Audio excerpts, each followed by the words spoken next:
Are we living in the apocalypse? It's debatable. Some say the apocalypse is complete and total destruction of life as we know it. Others say the apocalypse is a rapid transformation in thought. Is it both? Is it neither? Well, I invite you to consider that role that plant medicine has in this current era that we live in, whether it's our collective evolution or confronting our own demise.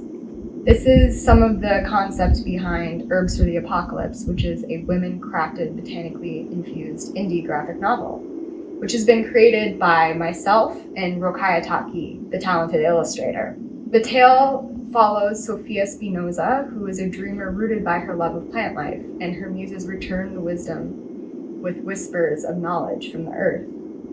So it also has a soundtrack, which I recommend you check out and explore this and more topics with us, the apocalypse, plant medicine, and our collective evolution. Because we're holding a vision. So if you want to contribute, you can donate via crowdfunding, pay what you can, join us in the apocalypse.